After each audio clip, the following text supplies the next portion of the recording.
स्वयंवर की भव्यता के बीच अर्जुन मछली की आंख को भेदता है।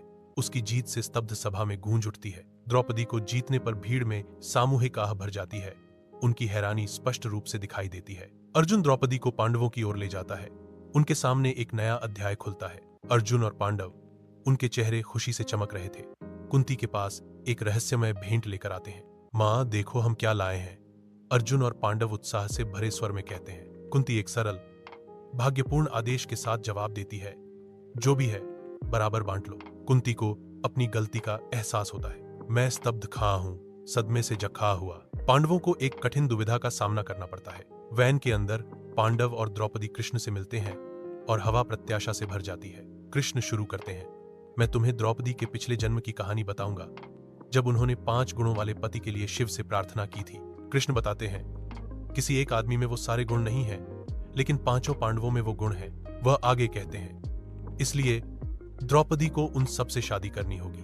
व्यास, एक महानशी, दिव्य इच्छा की पुष्टि करते हैं।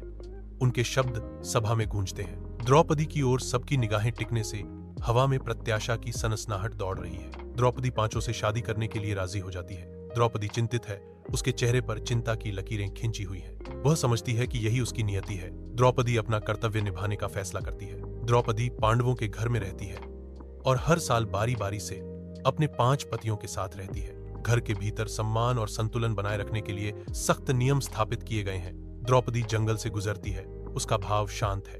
युधिष्ठिर उसके पीछे चलता है। उसकी उपस्थिति सुरक्षा का एक मौन वादा है। द्रौपदी और भीम घर के अंदर एक जगह साझा करते हैं। भीम अपनी अटूट शक्ति और भक्ति से द्रौपदी का स्नेह जीत लेते हैं। अर्जुन राज सभा में पहरा देते हैं।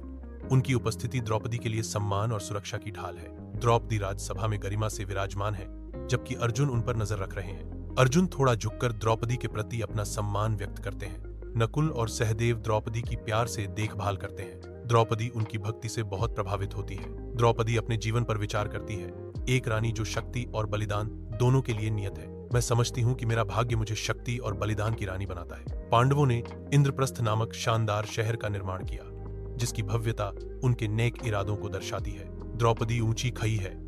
उसकी उपस्थिति ज्ञान और निष्पक्षता से चमक रही है, क्योंकि वह न्याय और धर्म के सिद्धांतों को बनाए रखती है। उनके संयुक्त शासन के तहत इंद्रप्रस्थ फलता फूलता है, जो प्राचीन दुनिया में धर्मपरायणता का प्रतीक है। द्रौपदी की बुद्धिमत्ता और शक्ति पूरे राज्य में सम्मान की हकदार है। द्रौपदी को एक महान रानी और पत्नी के रूप में याद किया जाता है।